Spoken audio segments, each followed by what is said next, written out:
ব্যবস্থা দিয়ে গিয়েছে। বাংলাদেশের একটি স্বাভাবিক মৃত্যুর নিশ্চয় যে রাষ্ট্র আমাদেরকে দেয় নাই। সবাই বলবেন বিচার এবং সংস্কার। এই মুহূর্তে সংস্কার। প্রিয় ব্রাহ্মণবাড়িয়ার তরুণ প্রজন্ম, দাড়ি পাকা ভাইয়েরা, আমার মা বোনেরা, বিভিন্ন শ্রেণী পেশার মানুষ আজকে এখানে উপস্থিত হয়েছেন। আপনাদেরকে দীর্ঘ লড়াইয়ের প্রস্তুতি নিতে হবে।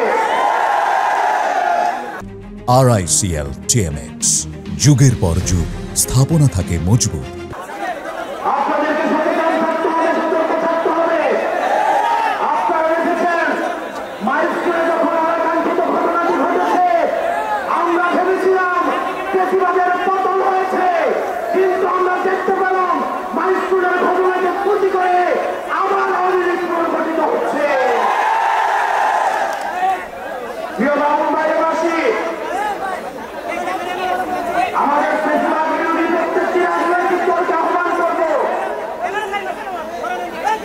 বাংলাদেশের স্বার্থে, আপনার রাজনীতির স্বার্থে, বৃহৎ বাংলাদেশের স্বার্থে ফেসিবাদ বিরোধী প্রত্যেকটি রাজনৈতিক দলকে ঐক্যবদ্ধভাবে আওয়ামী লীগকে মোকাবেলা করতে হবে। একই সাথে সাথে একটি গণতান্ত্রিক উত্তরণের জন্য আমরা যে সংস্কার প্রস্তাবগুলো দিয়েছি, এই সংস্কার প্রস্তাবের আশু বাস্তবায়নের মধ্য দিয়ে একটি গ্রহণযোগ্য নির্বাচনের দিকে যেতে হবে। সেটির পূর্বে দৃশ্যমান বিচার এবং সংস্কার নিশ্চিত করতে হবে। আমাদের আপার হাউসে অবশ্যই পিয়ার নিশ্চিত করতে হবে। প্রিয় ব্রাহ্মণবাড়িয়াবাসী, আমাদের অতীতের শাসকরা আমাদের একটা ভঙ্গুর স্বাস্থ্য ব্যবস্থা দিয়ে গিয়েছে। আপনি রাস্তায় বের হন, আপনি বাসে চাপা পড়ে মরবেন, আপনি হসপিটালে যান, চিকিৎসার অভাবে মারা যাবেন, আপনি বিমান দুর্ঘটনায় মারা যাবেন, লঞ্চ দুর্ঘটনায় মারা যাবেন। বাংলাদেশের একটি স্বাভাবিক মৃত্যুর নিশ্চয় যে রাষ্ট্র আমাদেরকে দেয় নাই। আমরা একটা স্বাভাবিক মৃত্যুর নিশ্চয়তা চাই। এই রাষ্ট্রের কাছে, অন্তর্বর্তীকালীন সরকারের কাছে আমরা চেয়েছিলাম একটা পুনর্গঠিত রাষ্ট্র ব্যবস্থা। দুঃখজনক বিষয় হচ্ছে আমাদের সাবেক স্বাস্থ্যমন্ত্রী ছিলেন দাস, আমাদের বর্তমান স্বাস্থ্যমন্ত্রী হচ্ছে বাংলাদেশ।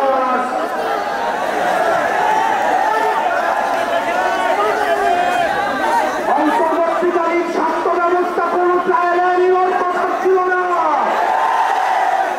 যারা দক্ষ এবং যোগ্য মানুষ ছিল তাদেরকে সরকারি বসিয়ে বাংলাদেশের মানুষকে দেখিয়ে দেওয়া উচিত ছিল স্বাস্থ্য ব্যবস্থা কেমন হওয়া উচিত।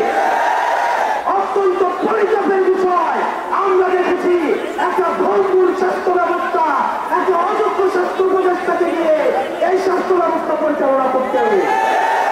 বাংলাদেশে কোন ডাক্তার ছিল না, অযোগ্যতা, অব্যবস্থাপনা, একটা ক্লাসিক এক্সাম্পল সেট করে দেওয়া হয়েছে স্বাস্থ্য উপদেষ্টার মধ্য দিয়ে।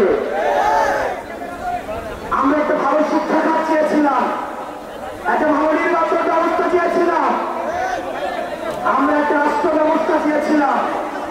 ব্রাহ্মণবাড়িয়াবাসী, আমরা কথা দিচ্ছি, আমরা যদি ঐক্যবদ্ধ থাকি তাহলে আমরা ইতিহাস করবো।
বাংলাদেশে কোনো কিছু দরকার আছে? সবাই একসাথে এই মুহূর্তে বাংলাদেশে কিছু দরকার আছে? বিচারের সংস্কারের দরকার আছে? আমি বলব বিচারের সংস্কার এই মুহূর্তে দরকার। সবাই বলবেন বিচার এবং সংস্কার এই মুহূর্তে দরকার। বিচার এবং সংস্কার এই মুহূর্তে দরকার। ইনকিলাব ইনকিলাব এনসিপি এনসিপি প্রত্যেকটা উপজেলায় প্রত্যেকটা ইউনিয়নে প্রত্যেকটা ওয়ার্ডে এনসিপির কমিটিগুলোকে সুসংগঠিত করুন। আর আমরা খবর পাচ্ছি যারা এনসিপিতে যোগ দিতে চায় তাদেরকে